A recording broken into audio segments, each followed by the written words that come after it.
Vamos lá. Quando mencionamos a palavra santidade, muitas vezes o que nos vem à mente é algo muito difícil, que não conseguiremos nunca. E achamos que só aqueles mais certinhos, os quietinhos, os calados, ou os que se vestem de modo santo, é que conseguem viver assim. Realmente esta é a ideia, né? Que muitas pessoas têm a santidade. Que algo visto, contemplado exteriormente, né?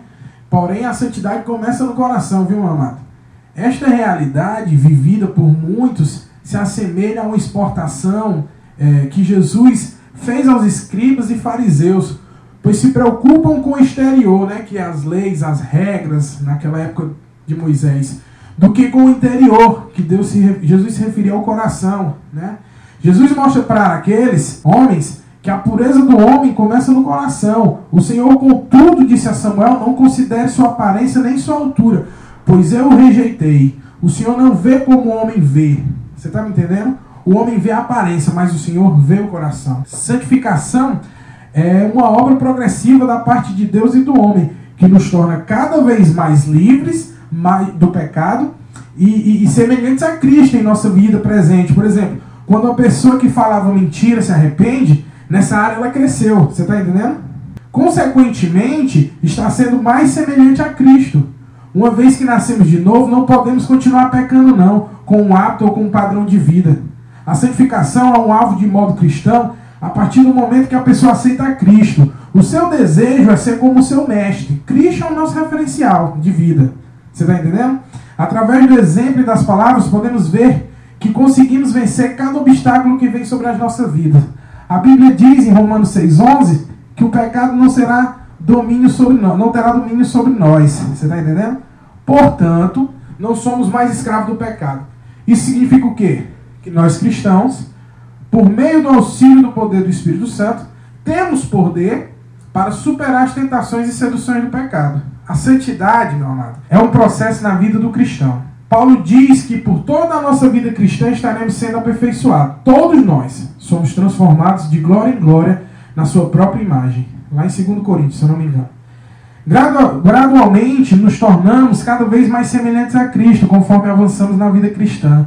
Muitos adolescentes hoje, quando voltam de algum evento da igreja, acampamento, um encontro, uma reunião, eles acham que tudo vai mudar de uma hora para outra, como um passe de mágica. Deus não é mágico, Deus não faz mágica, Ele faz milagres. Você está entendendo? E apesar dessa motivação ser natural, o adolescente deve procurar um líder para orientá-lo. A partir do momento que esse decidiu mudar, fazendo assim ficará mais fácil, viu? Buscando um líder, será mais fácil você lidar com as tentações que virão no decorrer dos dias. A santidade não é deixar de fazer, mas fazer conforme a palavra de Deus. Você está entendendo? Olha, o significado da palavra santo quer dizer o quê? Separado. Deus é separado de nós em dois sentidos. Primeiro, Ele é o Criador. E nós somos suas criaturas. Ana louvou o Deus único porque é o que tira a vida e a que dá. Tá em 1 Samuel 2:6. Esta diferença excede nossa imaginação. Como Criador, Ele está acima de todos os povos. Salmo 99. Isaías fala da grandeza de Deus em relação à criação. Ele é o eterno Deus, o Senhor, o Criador. Isaías 40:28. No mesmo capítulo, Deus desafia suas criaturas com estas palavras. A quem, pois, me comparareis, para que eu lhe seja igual, diz o santo. Isaías 40:25. A conclusão importante de Isaías é que as criaturas não são nada em comparação com o Criador. Eis que as nações são consideradas por ele como um pingo que cai de um balde e como um grão de pó na balança. Você está entendendo a santidade de Deus, meu irmão? A santidade é uma qualidade central de Deus. Ele não apenas decide o que é certo, Ele mesmo é o certo. Por exemplo, é impossível que Deus minta. Viu? Em Hebreus 6:18 afirma isso. Eliú entendeu este fato quando disse: longe de Deus o praticar ele a perversidade e de todo poderoso cometer a injustiça. Jó 34:10. Deus ama a justiça. Tá no Salmo 24, mostra que Deus aceita os puros e justos. Pela santa natureza dele, não há outra possibilidade, meu amado. Você está entendendo? Está dizendo, porque a palavra do Senhor é reta e todo o seu proceder é fiel. Ele ama a justiça e o direito. A terra está cheia da bondade do Senhor. Salmo 33. Da mesma forma que ele ama os justos, ele rejeita a iniquidade e os malfeitores. A palavra do Salmo 5, 4, 5 são claras e até duras.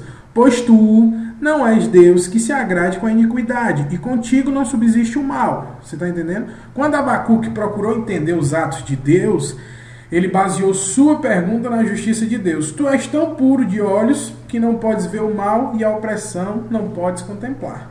Em Abacuque 1,13.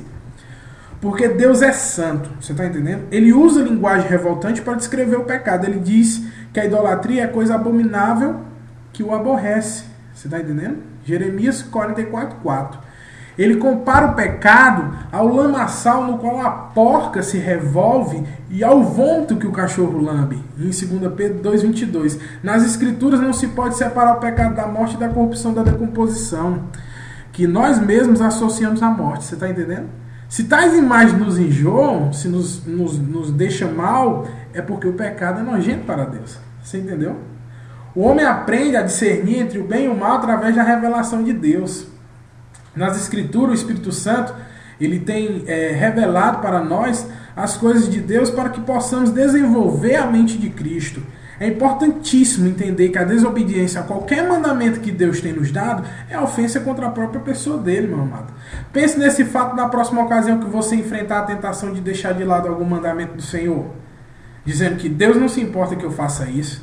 Ele se importou, meu amado. Tanto se importou que deixou, ele falou, está na Escritura. Ele se importou em mandar seu filho para ensinar e para morrer. Ele se importou em enviar os apóstolos ao mundo. O pecado é a desobediência da vontade de Deus. Qualquer pecado, menor que seja na opinião do homem, é traição, ingratidão em relação ao nosso Senhor.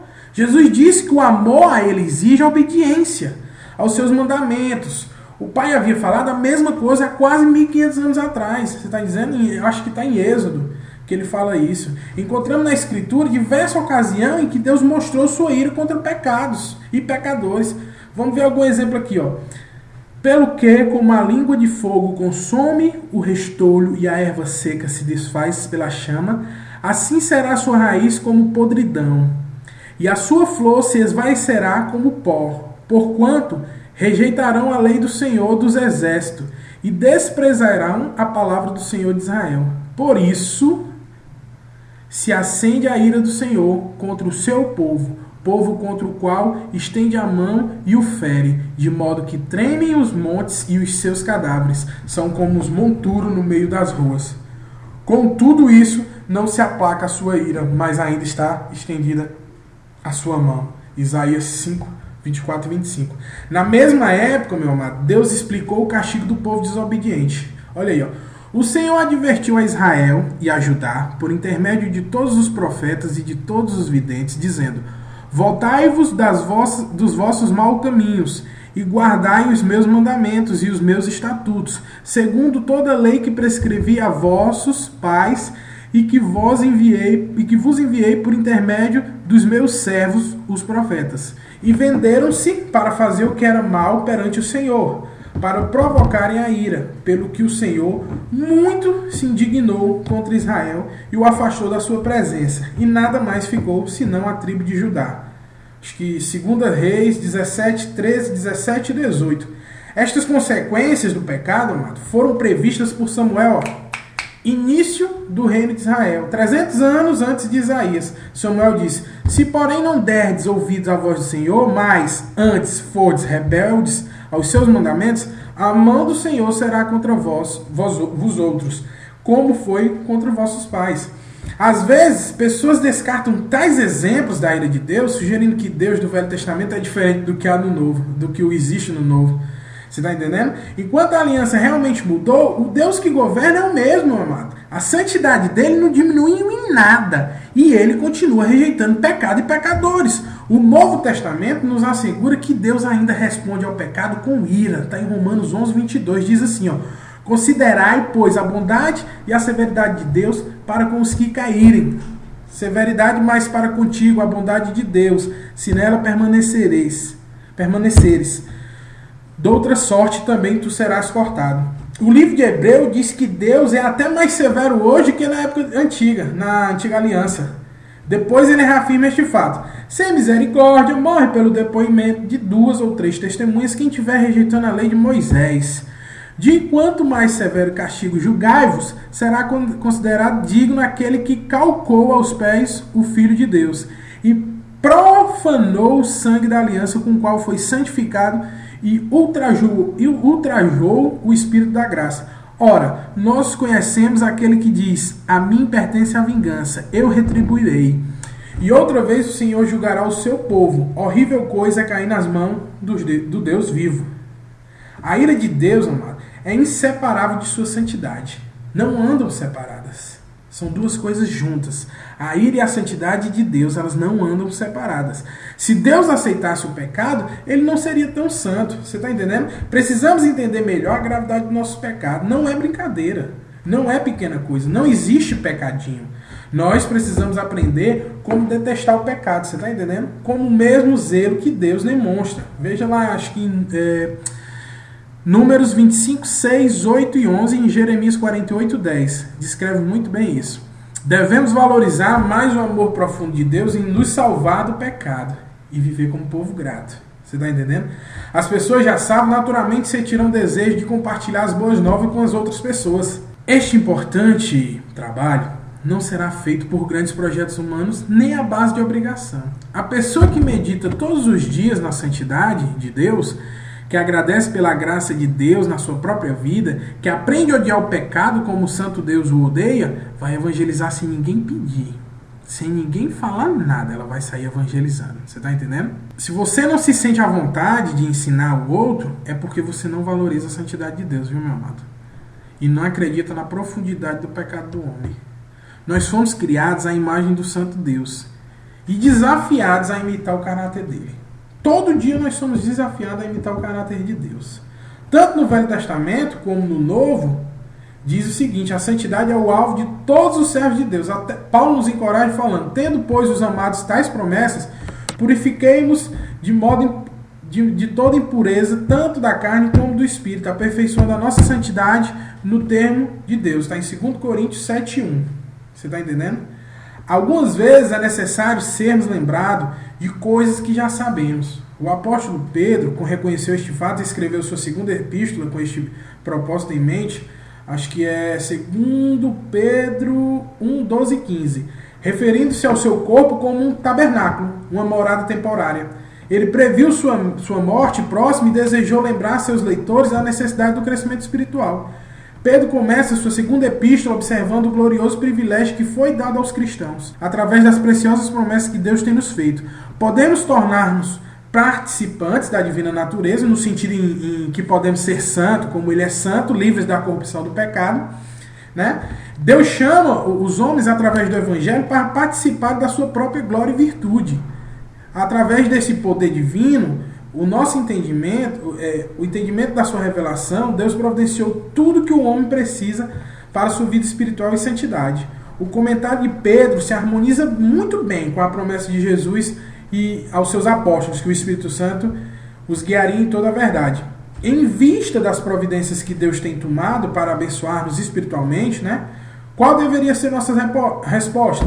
Qual a resposta que deveria ser dada por nós? Pedro observa que precisamos empenhar-nos com diligência para crescer em caráter, mencionando 7 qualidades que devemos acrescentar à nossa fé. Se acrescentarmos estas qualidades, não seremos infrutíferos e poderemos confiar no nosso chamado e eleição por Deus, meu amado. Por tal crescimento espiritual, podemos estar seguros da nossa entrada no próprio céu. O cristão que não se aplica em desenvolver esta qualidade é espiritualmente cego, tendo esquecido quanto Deus já tem feito por ele no perdão dos seus pecados. Você está entendendo? Pedro afirma que se o seu ensinamento a respeito do poder e da vinda do Senhor não derivou de fábulas e que ele havia inventado, mas que era testemunho ocular, ele viu a majestade de Cristo. Ele tinha em mente a ocasião quando Jesus foi transfigurado, um acontecimento a qual ele esteve presente, testemunhou a glória do Senhor. Em acréscimo aos testemunhos ocular do apóstolo, as profecias do Velho Testamento também afirmam a glória e o poder do Senhor. Amados, como se expressa a verdadeira santidade? Como você consegue expor de uma forma limpa, de uma forma que as pessoas percebam a verdadeira santidade? O apóstolo Paulo, ele responde a essa pergunta de maneira muito didática. Primeiro, ele mostra como não se expressa a verdadeira santidade. E depois ele faz o oposto. Cuidado que ninguém vos venha enredar com sua filosofia e vãs sutilezas, conforme a tradição dos homens, conforme os rudimentos do mundo e não segundo a Cristo. Para a gente entender melhor o que Paulo está querendo dizer, é importante que entendamos que o significado da palavra filosofia, aqui filosofia não diz a respeito aos pensamentos que excluem Deus não, viu? Nem a um curso universitário. Um historiador dos tempos dos apóstolos disse: existem 3 formas de filosofia entre os judeus. Os seguidores da primeira escola são chamados fariseus, o da segunda, saduceus, e o da terceira, essênios. Assim, filosofia no texto significa qualquer tipo de conhecimento acumulado sobre Deus ou sobre qualquer outro assunto. Segundo Paulo, a verdadeira santidade não é comprovada pelo conhecimento que uma pessoa consegue acumular. Você está entendendo? Os fariseus, por exemplo, tinham um vasto conhecimento sobre Deus, mas Jesus os chamou certa vez de filhos do diabo. É impossível que algum filho do diabo apresente santidade, não é verdade? O próprio diabo também conhece a Escritura, mas para ele está reservado o fogo do inferno. Né? Então, vamos focar aqui. Paulo faz ainda uma segunda alerta. Ninguém, pois, vos julgue por causa de comida ou bebida, ou dia de festa, ou lua nova, ou sábados. Né? Vamos para frente. O alerta de Paulo é contra o engano promovido pela vida de devoção. Muitas pessoas imaginam-se vivendo a verdadeira santidade pelo fato de expressarem com muita intensidade o comportamento religioso. Você está entendendo? Aquela coisa eufórica. Nos tempos de Paulo, as pessoas imaginavam que a verdadeira santidade era evidenciada se a pessoa fizesse distinção entre alimentos e alimentos, ou se ela prezasse o comparecer a eventos religiosos. Os fariseus agiam dessa maneira, mas Jesus lhe diz: ai de vós, os escribas e fariseus, hipócritas, porque fechais o reino dos céus diante dos homens. Pois não entrais nem deixais entrar os que estão entrando. Ai de vós, escribas e fariseus, hipócritas, porque rodeios o mar e a terra para fazer um prosélito, e uma vez feito, os tornais filhos do inferno 2 vezes mais do que vós. Está lá em Mateus 23, 13 e 15. Mas ninguém é mais santo porque deixa de comer isso ou de beber aquilo, ou porque participa dessa ou daquele evento. Por fim, Paulo faz um último alerta. Ninguém se faça árbitro contra vós outros, pretextando humildade e culto dos anjos, baseando-se em visões. Você está entendendo? Aqui o Paulo afirma que as experiências sobrenaturais ou místicas não são um sinal que comprova a verdadeira santidade, não. As pessoas ali estavam vendo e adorando anjos, por imaginarem que Deus era inacessível. Elas começaram a buscar ajuda e revelação dos anjos, as tiveram. Miguel, líder dos rochas angelicais, né, o anjo de Guel, o arcanjo de Deus, era largamente adorado na Ásia Menor, e a ele eram atribuídas muitas curas miraculosas. Com base nessas visões, muitos se imaginavam espirituais, andando na verdadeira santidade. A essas pessoas, Paulo diz não. Jesus mesmo chegou a afirmar: nem todo que me diz Senhor, Senhor entrará no reino dos céus, mas aquele que faz a vontade de meu Pai que está nos céus. Muitos naquele dia hão de dizer-me: Senhor, Senhor, porventura não temos nós profetizado em teu nome? E em teu nome não expelimos demônios? E em teu nome não fizemos muitos milagres? Então lhes direi explicitamente: nunca vos conheci. Apartai-vos de mim, os que praticais a iniquidade. Está em Mateus, meu amado. Concluindo, Paulo diz: tais coisas, com efeito, têm aparência de sabedoria, todavia, não tem valor algum contra a sensualidade. Apesar de parecerem sinais da verdadeira santidade, essas referidas práticas e expressões não conseguem refrear os impulsos da carne. Antes, muito facilmente os promovem. Os sinais que comprovam a verdadeira santidade são: portanto, se fostes ressuscitados juntamente com Cristo, buscai as coisas lá do alto, onde Cristo vive, assentando à direita de Deus. Pensai nas coisas lá do alto, não nas que são aqui da terra, porque morrestes, e a vossa vida está oculta juntamente com Cristo em Deus. Aqui Paulo faz uma afirmação condicional. Ele diz que se as pessoas morreram em Cristo e com ele ressuscitaram, então necessariamente uma mudança se operou na vida delas. É notória. E essa mudança as leva a viver um novo estilo de vida. Aqui podemos chamar de santidade. Um novo estilo de vida aqui faz a não querer mais pecar. A se policiar para não mais pecar. Você vai pecar, mas você vai se policiar. Você está entendendo? O Espírito Santo começa a te incomodar quando aquele ato que para ti era inocente e aos olhos do Pai era pecado, começa a pesar na sua consciência. Não, está errado. Então a santidade ela está começando em ti aí, entendeu? O primeiro sinal da verdadeira santidade é o anseio pelas coisas celestiais. Aquele que nasceu de novo, que vive em santidade, anseia por Deus mais do que todas as outras coisas, meu amigo. Contudo, o anseio por Deus é um aspecto subjetivo. Você está entendendo? Que não pode ser medido muito facilmente, não. Por outro lado, o anseio por Deus leva a pessoa a tomar naturalmente duas atitudes práticas que facilmente podem ser medidas. Facilmente.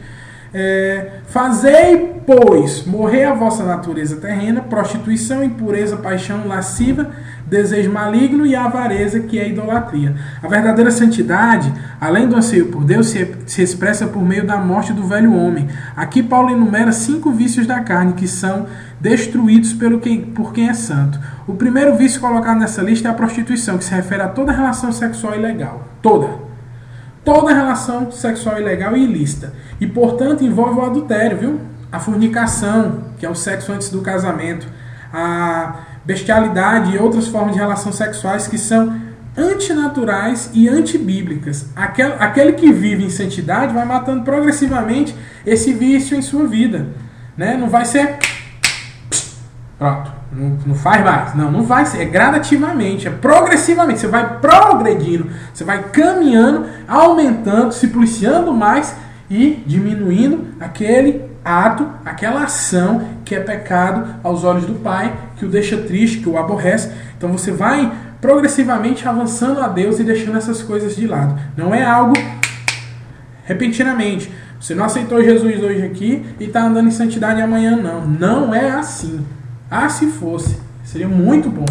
É um progresso, é uma batalha espiritual. Todos os dias você tem que renunciar os desejos da carne. Todos os dias. Paulo continua a lista daquilo que o santo faz morrer, viu?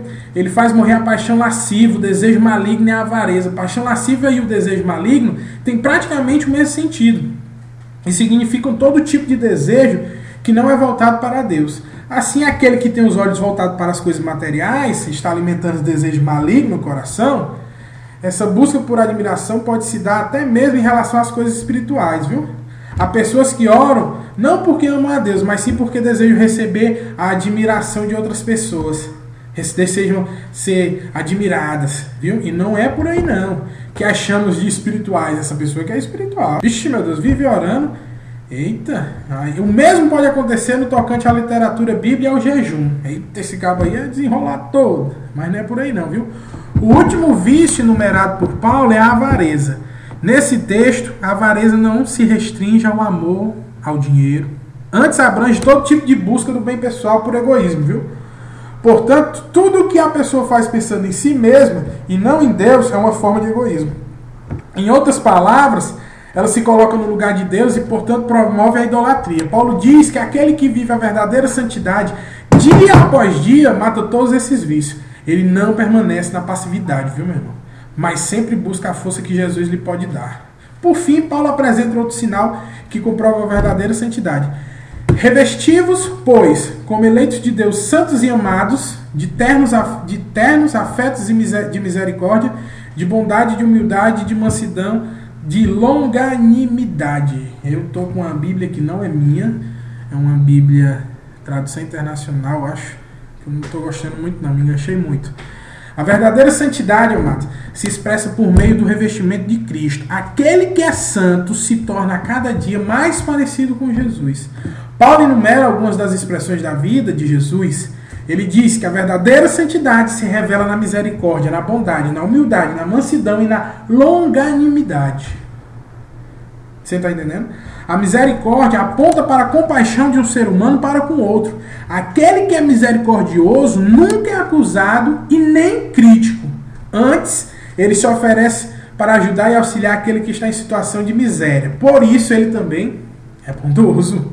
Sem dúvida alguma, a bondade é um reflexo da humildade que existe no coração daquele que é santo. Ele sabe que o seu coração é enganoso e que ele não é melhor do que qualquer outra pessoa. Você está entendendo? Antes ele reconhece que Deus, quem o sustenta, por isso ele também é uma pessoa mansa.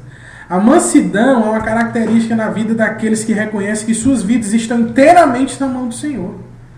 Ele sabe que se algo não aconteceu do modo como eles esperavam, eles não devem se desanimar ou murmurar. Antes devem confiar em Deus, que faz todas as coisas de modo perfeito. Naturalmente, a mansidão conduz à longanimidade. Você sabia disso? Aquele que é verdadeiramente santo, ele é paciente. Ele sabe que Deus vai fazer as coisas no tempo certo. Por isso, ele descansa no Senhor. Você está entendendo? Todas essas expressões existiam na vida de Jesus, meu amado. Aquele que anda na verdadeira santidade as possui na sua vida também. Se você ainda não possui, batalhe, renuncie, se santifique. É uma construção, é algo progressivo. Vai vir, não se desanime. Ah, mas eu não estou então de plena santidade. Batalhe para chegar lá. Batalhe. É prazeroso. Tá certo? Santidade é o principal atributo de Deus e uma qualidade a ser desenvolvida em seus seguidores. Santidade e o adjetivo santo aparecem muitas vezes na Bíblia. No Velho Testamento, a primeira palavra para santidade significa cortar ou separar. Fundamentalmente, santidade é um corte, uma separação de algo impuro e consagração ao que é puro. E quem é puro, meu amado? Deus. Somente Deus. No Velho Testamento, santidade, quando aplicada a Deus, se refere ao seu domínio sobre a criação e a perfeição moral do seu caráter. Deus é santo na medida em que ele é completamente distinto da sua criação e exerce soberana majestade e poder sobre ela. Sua santidade, amado, é um tema de vulto nos Salmos e nos profetas, onde santidade emerge como sinônimo para o Deus de Israel. As Escrituras dão a Deus os títulos santo, que é santo, e santo de Israel. No Velho Testamento, santidade de Deus significa que o Senhor é separado de tudo que é mal e corrompido. Seu caráter santo é o padrão de absoluta perfeição moral. A santidade de Deus, sua majestade transcendente e pureza de caráter, é habilmente apresentada no Salmo 99. Os versos 1 e 3 retratam a distância de Deus das coisas terrenas. Enfatizam sua separação do pecado e do mal. Também no Velho Testamento, Deus ordenou santidade nas vidas das pessoas, através de Moisés. Deus disse a Israel: santos sereis, porque eu, o Senhor vosso Deus, sou santo. Está em Levítico 19:2.